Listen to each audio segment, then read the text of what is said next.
Thank you, Dr. Carl and Jubilee. I am awake now. It was not so much a few moments ago, and I know that many of you are rolling in a little later. I see a lot of you in your pajamas online for the rainy day. Happy Lunar New Year to you. And in this year of the Wood Dragon, we celebrate visionary leaders with a strong sense of self. And we appreciate these softer dragons who are energetic, idealistic, and determined. So as we gather to worship, may that Lunar New Year energy infuse our service and lift our spirits. I'm Reverend Louise Green, pronouns she, her, Minister of Congregational Care. And whether you are connecting online or you are in this sanctuary today, All Souls is a collective of spirit, community, and justice. I'm glad you're here today. So we light our chalice each week as the Unitarian Universalist symbol of our light within. We can find rest and beauty here. May we consider the practices which ground our being and inspire us to more skillful action. And I invite you to ponder being the new saints who engage in the world, here, now, for this very time. I invite you to rise in body or spirit for our opening hymn. Over my head, it's hymn 30, or it will be on the screens, and you can follow along.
Good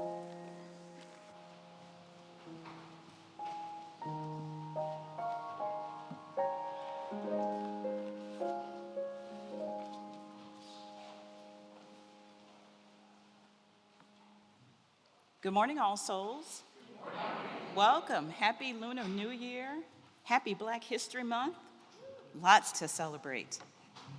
My name is Greta Goodwin, and I am your worship associate today. My pronouns are she and her. For nearly 200 years, our congregation has sought to live up to the vision inherent in our name, All Souls. Together, we embrace our mission to create a diverse, spirit-growing, justice-seeking, beloved community that transforms ourselves and our world into one great family of all souls. We are Unitarian Universalist, diverse in many ways, but united in our belief in the inherent worth and dignity of every being, and in the obligation to express our faith through acts of justice and compassion. You are welcome here, no matter who you are, where you come from, how you identify, who you love, or your background. You are welcome here. I'd like to extend a special welcome to those of you who are new to our community. If you're visiting us for the first time, or if you still feel new here, please raise your hand if you're here in person, or do so on Zoom, so that we can give you an All Souls welcome. Are there any visitors today?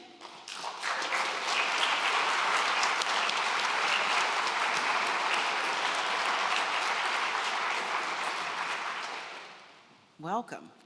We invite you to stay for coffee hour in Pierce Hall. Pierce Hall is out these doors to your right. Please get a red mug so we can say hello to you. There's also a welcoming corner for newcomers. Feel free to stand there and folks will come and say hello to you. If you're online, feel free to remain online as the Connecting Souls welcome you. Also, our weekly email bulletin is a great way to find out about the latest news. Please sign up through the link on the All Souls homepage.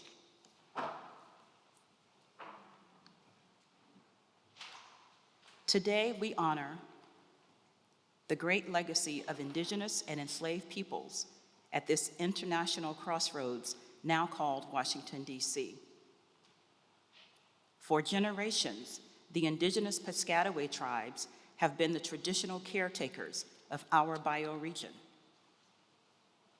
Over 200 years ago, Euro-American settler colonialists founded this church. We have inhabited 3 All Souls Church buildings on different sites taken from Indigenous peoples. Each was built by workers who were immigrants or descendants of enslaved and Indigenous peoples. The heritage of all these ancestors is still here in this religion and in our congregation. In 2024, our All Souls beloved community is pledging to learn more about these complex histories.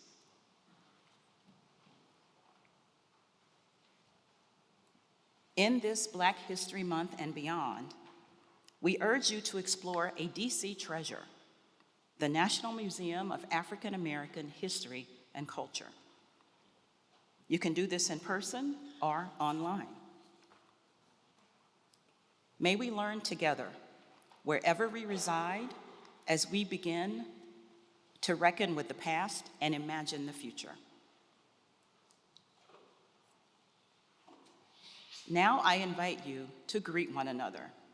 If you're on Zoom, please go to Gallery View and turn on your camera, if you're willing and able. If you're in the sanctuary, let's get up, let's move around, let's meet.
Come back, come back, come back.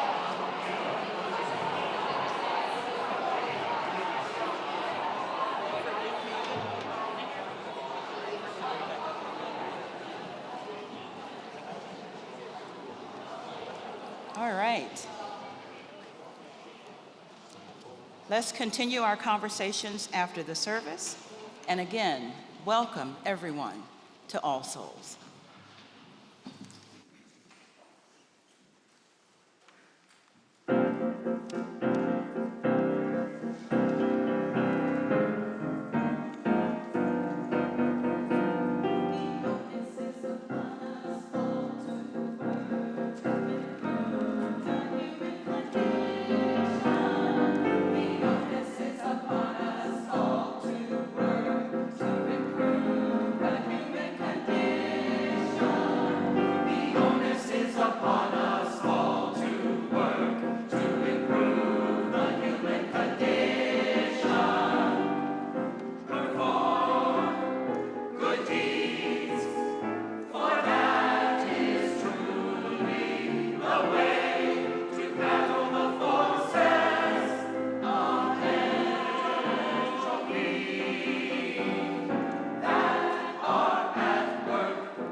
United in purpose indeed.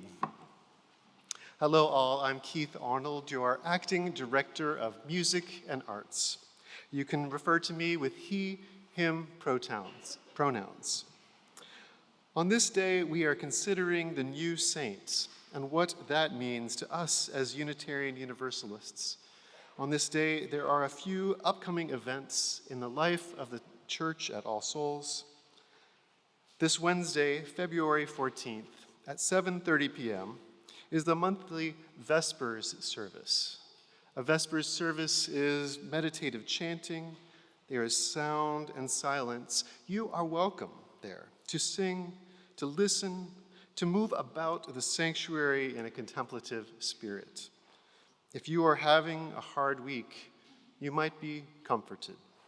If you are having a good week, your spirit might be filled. That's this Wednesday at 7:30.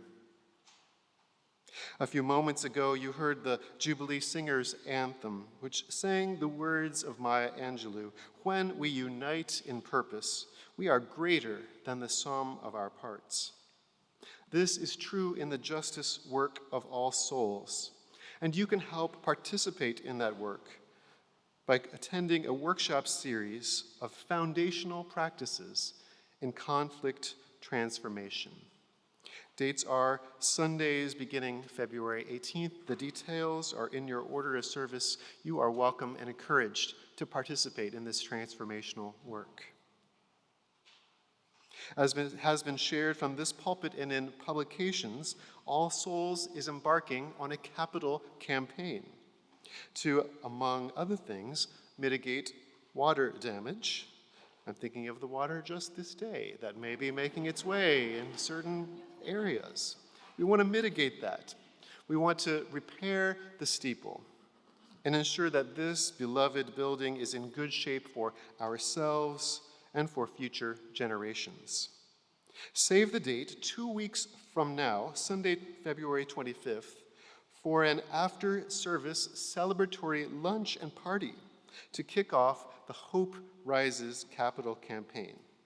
Those who love lunch, celebration, and All Souls, you don't want to miss it. Do come to be in this part of the chapter of All Souls' life. Transitioning to our congregational care for this day, a big thanks to all who organized and attended Growing Our Congregations last Sunday, an event which drew 90 people in person and online. We invite all participants to continue the practical work of beloved community, offering radical hospitality and deepening relationships across groups. New covenant groups will start in March. The details will be announced next week. These are once or twice a month small groups. Covenant groups are a space for deeper reflection and sharing about life happening. This day, we give our warm condolences to these congregants grieving the deaths of family members. The Boston family, Tequina, Michonne, Carolyn, mourning the loss of beloved niece and cousin, Thelma Jeter, on February 3rd. We send condolences to Esther and John Strongman, mourning the unexpected death of Esther's brother, Kevin Williams, on February 6th. We surround Sam Trumbull and Jonathan Kincaid with our loving care as they mourn the loss of Sam's grandfather in late January. And now, your names and situations into this space, whether present in this room or online in the chat. We lift up those in our hearts, by name or by thought.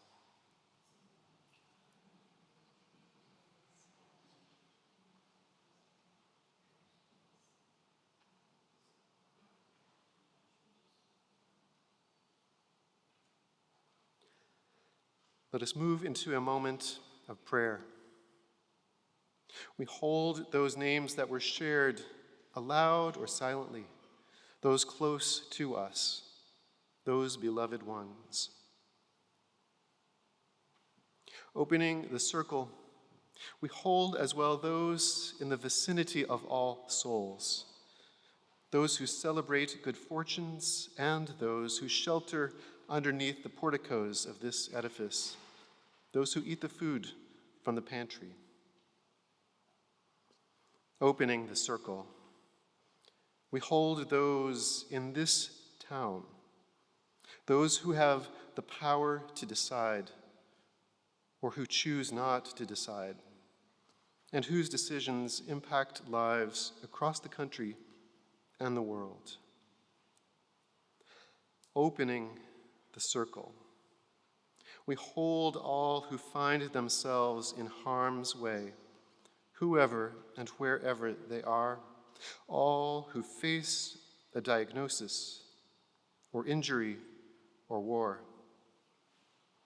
And if we find ourselves someday or now in that situation, may we particularly hold ourselves in gentle care. We who have gathered, we are sending all named and unnamed, we are sending you light to heal you, to hold you. We are sending you light to hold you in love. We are sending you light to heal you, to hold you. We are sending you light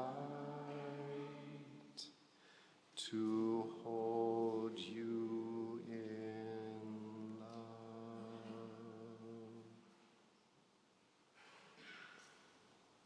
Amen.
Spirit of life.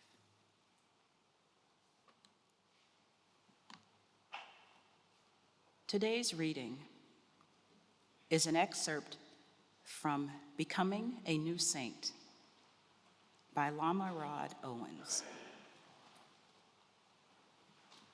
Saints are people from various spiritual and religious traditions who have deeply embodied love and compassion, and whose embodiment has inspired countless others to aspire to that same practice. However, for most of us, sainthood seems a lofty and vague endeavor that is more divine and religious than practical. This current era is calling for saints, new saints, who are from this time and place, who speak the language of this time and place, and most importantly, who embrace the integration of both social and ultimate liberation. New saints can surrender into the divine and spiritual while disrupting systems of violence. New saints can surrender into the divine or spiritual while disrupting systems of violence. I believe that we all can and must become new saints for ourselves and our communities. The new saints' end goal is liberation for themselves, all beings, and all phenomena. Everything must be freed. The cultivation and unification of clarity, love, compassion, and joy point the new saints toward freedom.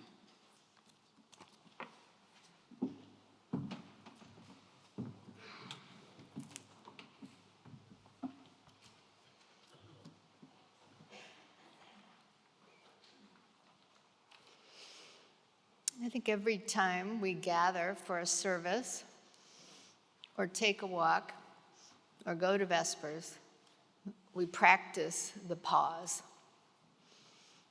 As it turns out, that's something that we need to slow ourselves down from the speeding currents of life, to reflect more fully on living and being, to be alive in this moment, really alive. And in that reflection, I often find that there is an inconvenient truth. We are the new saints right now, building once again in urgent times. There are no superhuman or bodhisattva or solo great leaders, ministers, leaders coming to save us. This is the time of the collective, and the work is ours. And that messy, yearning, loving people that we are is as good as it gets. When Lama Rod Owens talks about those who embrace both social and spiritual liberation, who feel deeply embodied love and compassion, that's us, saints in the game. Not every single moment, and always imperfectly, yet trying, failing, falling, being short of our goals and trying again.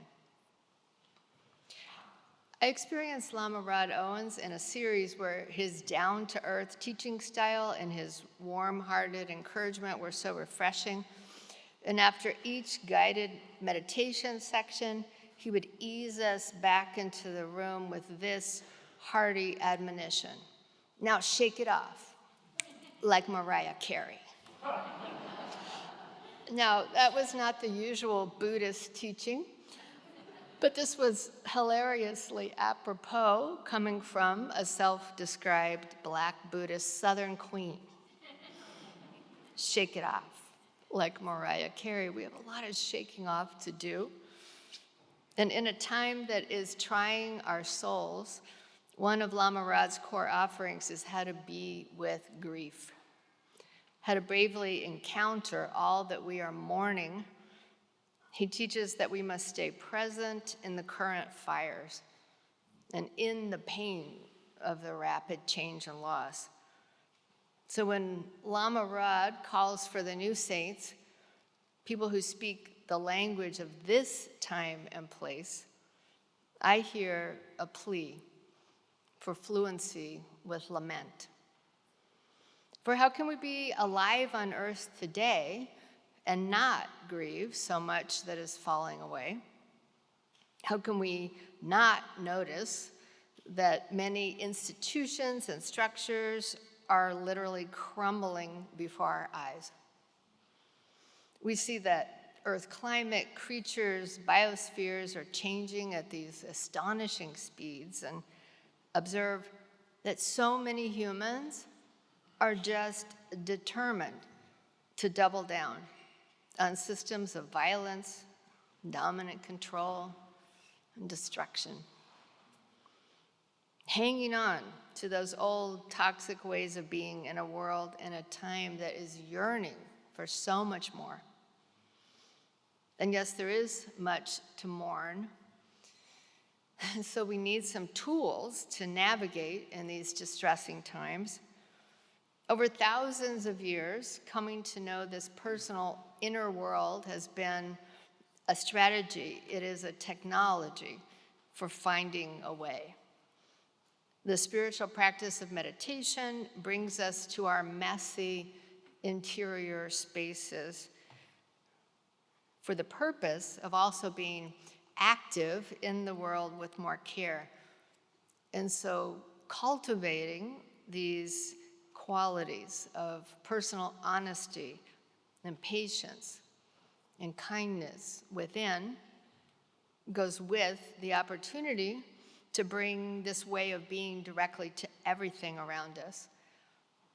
If we can find those qualities in ourselves, for ourselves, and we expand them tenderly, gradually, then we can bring them wherever we move. And so bearing witness, which is being fully aware of suffering and loss, is at the heart of what is called engaged Buddhism. There is a very poignant relationship with grief. There must be, because when we go inside, that is part of what we find. It is an agreement to be authentic in loss and to not turn away or cover over or stay so fast that you never notice it, but to lean in and to tell the truth about what we feel and observe, to witness what is being lost and destroyed, and to commit to this life of deeper awareness.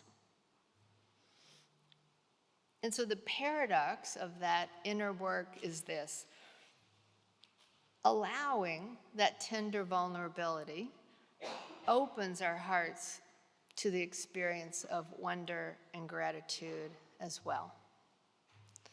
This isn't just a saying. When piercing sorrow breaks through, our defenses dissolve and more love can get in. Now, many of you have experienced this, I know. I hear about it from you. In intense medical challenges, in painful deaths or hard transitions, in the impact of violence, the very rawness of mourning may actually bring a deeper sense of the preciousness of life.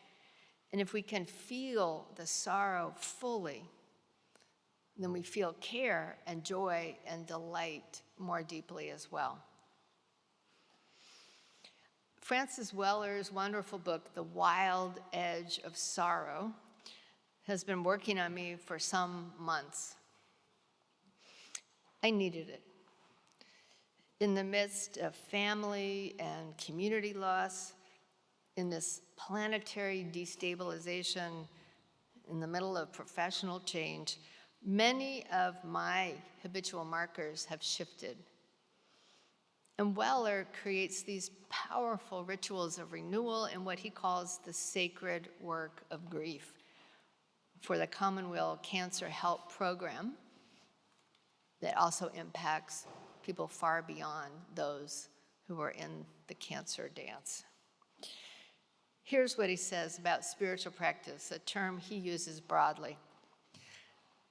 Cultivating an internal world with some equanimity requires practice that help steady the maelstrom of thought and emotion, practices that steady us amidst the agitation and preoccupation. Practice helps roots us to anchor our internal presence into something solid. He goes on to say, an image from nature provides us with a useful metaphor. Along the California coast, there are great beds of kelp, and they sway with the currents, but are held in place by this powerful grip of a holdfast. The holdfast is a fist of knobby fingers that hold to a rock with the glue that the plant makes from sunshine and salt water. An invisible bond that is strong enough to hold against all but the worst winter gales. And so Francis Weller says practice is a form of holdfast, offering a footing in the depths, something that steadies us in harsh weather, a strong and dedicated grasp that holds us firm in difficult times. We cannot control the ferocity of the storm, but we cultivate the grip of our holdfast through our steady practices. Now, at this point, you might be saying, so interesting, and I am not a meditator, and I never will be. Okay, by practice, he and I mean anything done with intention, repeated over time. Do you drink coffee in the morning? Make it a ritual. The glue that we make with sunshine and saltwater experiences is the thing which nourishes our spirits. And we need those holdfast roots, whether we name this as human-oriented or nature-woven or connecting to some great source of life. We are creatures finding our way. Human creatures need recurring rhythms, the deep roots which keep the bearings, orienting us to our highest values. Think back, oh, so recently, when all of our markers broke down in the shutdown of pandemic times. If the new saints are to be both anchored in equanimity and externally active in this world, then it's going to take steady focus on everything which builds you up and keeps you going. I think new saints do things which remind us that our species is fully embedded in the web of life. We could notice all the more than human creatures around us in the more than human world and take in the sky, the sun, the moon, the stars, as people have for millennia. We could connect to the trees that inspire us and the waters that soothe us. We could admire the stone, which speaks of ancient eras far beyond our imagination, reminding us that our lives are precious and short. Last Saturday, I touched a stone that was an anchor in the East at the National Museum of the American Indian that was 550 million years old. We have to regularly get off the many screens we do and hug a living child or a dog or take a walk outside, eat a good dinner with a friend or spouse.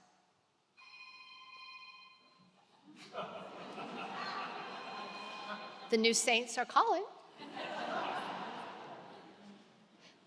Thank you. Disconnect your devices. Yes. As we connect to the time out of time. I think the new saints also get local because the national and the global can be conceptual. It can be remote and demoralizing. We are world citizens. We have to bear witness and take action in those realms. And many of you do it as your primary work. We need you. Yet we must all engage where we are as well, with the live neighbors that are right in front of us, in the communities that we can impact daily. As Lama Rad said, the new saints can surrender into the divine or spiritual while disrupting systems of violence. This is not theoretical. I believe that we all can and must become new saints for ourselves and our communities. The new saints' end goal is liberation for themselves, all beings, and all phenomena.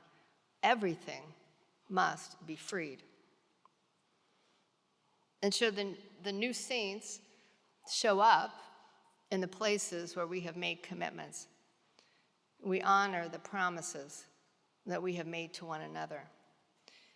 We do our very best to operate in good faith, repairing what we damage, making amends where needed.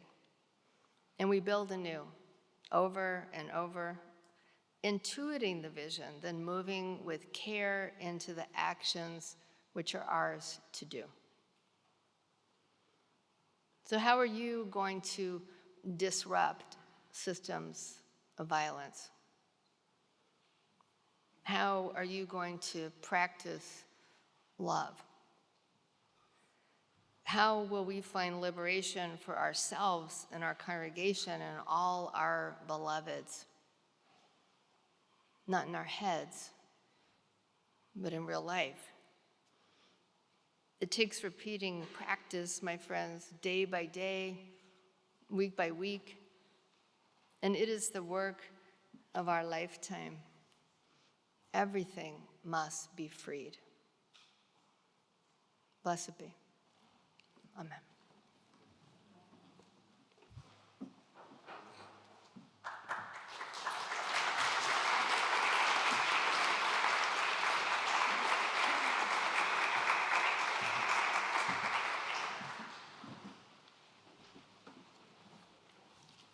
Thank you, Reverend Louise. Thank you. Everything must be freed.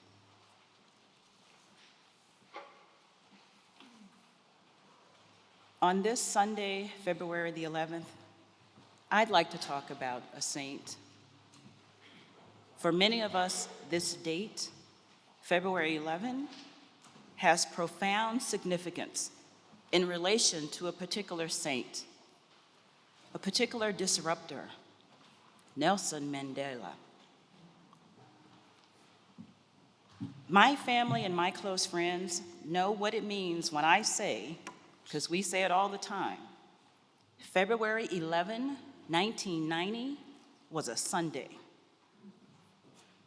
They smile when I say it because they know that the first time I ever risked arrest as an adult was protesting apartheid.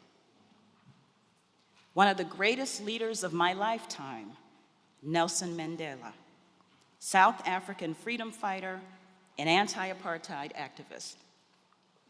Mr. Mandela was released from a South African jail on Sunday, February 11, 1990, after almost 3 decades of incarceration. On Sunday, February the 10th, 1990, my church in Houston, Texas, sent out notices via phone trees. Remember those? That Mr. Mandela was to be released the next day. We were asked to arrive at church at a different time than normal for a special service. Our service, we watched Mr. Mandela walk down that road to freedom.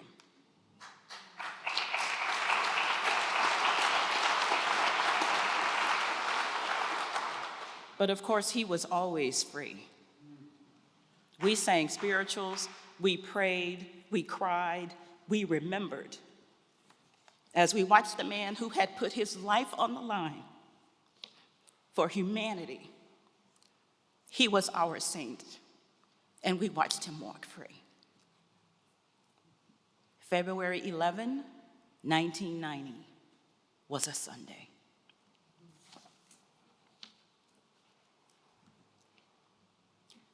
Our 50% Share the Plate organization for February is One Common Unity. One Common Unity builds compassionate, healthy communities through the transformative power of music, arts, and peace education. High-impact, holistic programming engages youth, families, and educators in the DC area.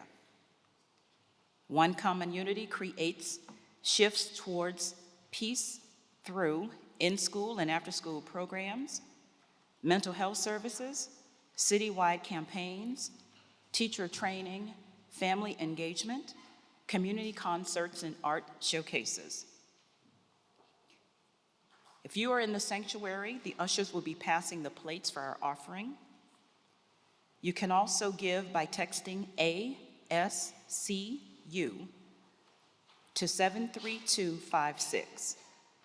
ASCU to 73256. If you're on Zoom, you can click the link in the chat, which will direct you to the All Souls online giving. Thank you in advance for your generosity, for our community and One Common Unity. This morning's offering will now be received.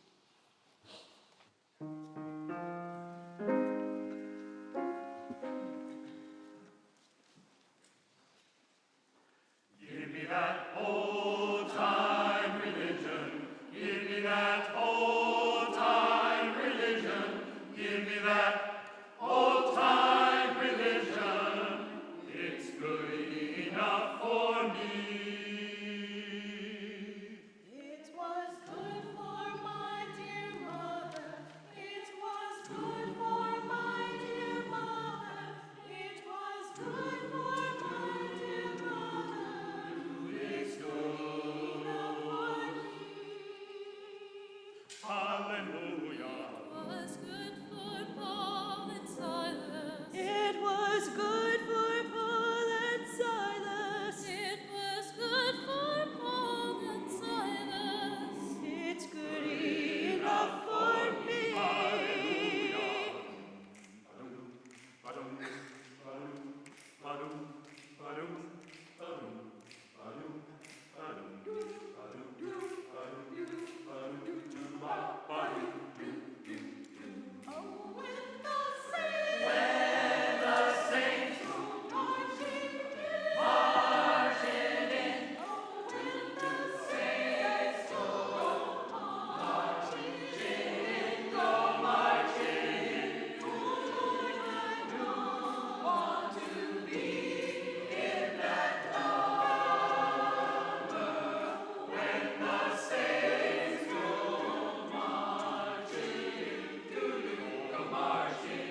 Please rise as you are willing and able for our closing hymn, Over My Head.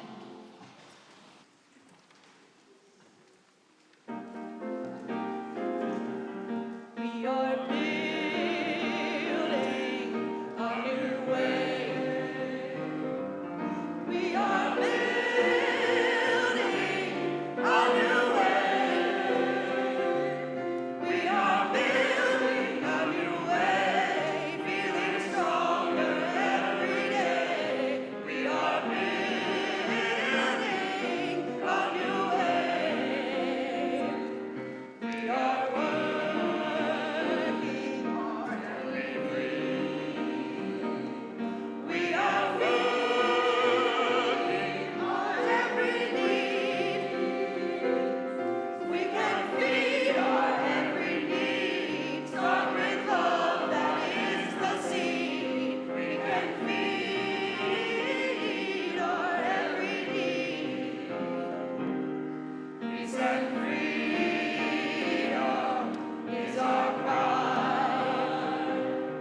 Peace and freedom is our cry. Peace and freedom is our cry. Without these, the world would die. Peace and freedom is our cry. We are building a new way. We are building a new way.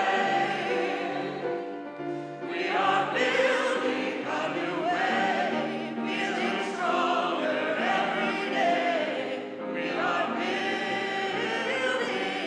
a new way.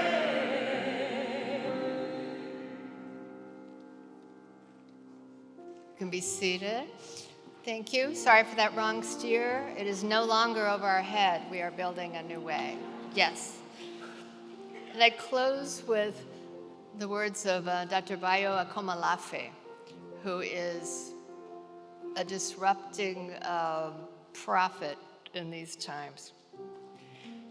He says, I sense that we are in moments of descent, moments of embarkation. Do you sense this as well? Do you sense that we might need to travel? That our modes of belonging may be troubled by the forms we've assumed?